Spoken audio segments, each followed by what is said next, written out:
কুয়েতের আন্তর্জাতিক হিফজুল কোরআন প্রতিযোগিতায় চমক দেখালো বাংলাদেশ। অনূর্ধ্ব-13 সিগারুল হুফাজ গ্রুপে প্রথম স্থান অর্জন করেছে মারকাজু ফয়জিল কুরআন আল ইসলামের শিক্ষার্থী আনাস মাহফুজ। এছাড়া কেরাত গ্রুপে তৃতীয় স্থান লাভ করেছেন কারি আবুজর গিফারি।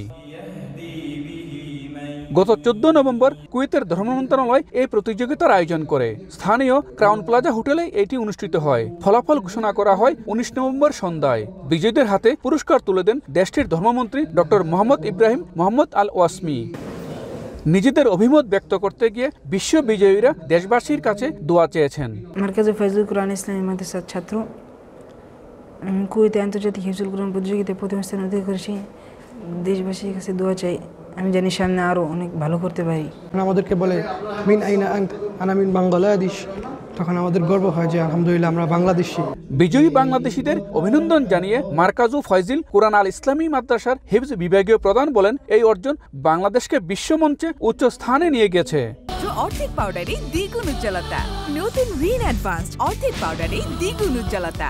ছোটদের যেই গ্রুপ 13 বছর অনূর্ধ্ব 13 বছর হিফজুল যারা পরিপূর্ণ হিফজ সম্পন্ন করেছে, সেই গ্রুপে পুরো পৃথিবীতে এই প্রথম বাংলাদেশের কোনো হাফেজ এই প্রথম স্থান অর্জন করেছে। 1 নম্বর হওয়াতে আমরা অনেক গর্বিত, কুয়েতবাসী গর্বিত, বাংলাদেশি প্রবাসীরা গর্বিত।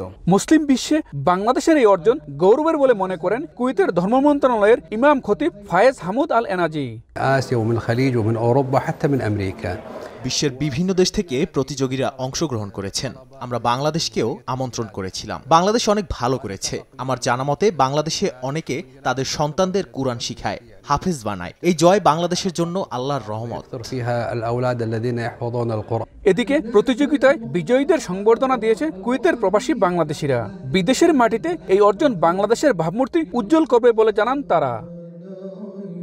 মঈন সুমন, সময় সংবাদ, কুয়েত।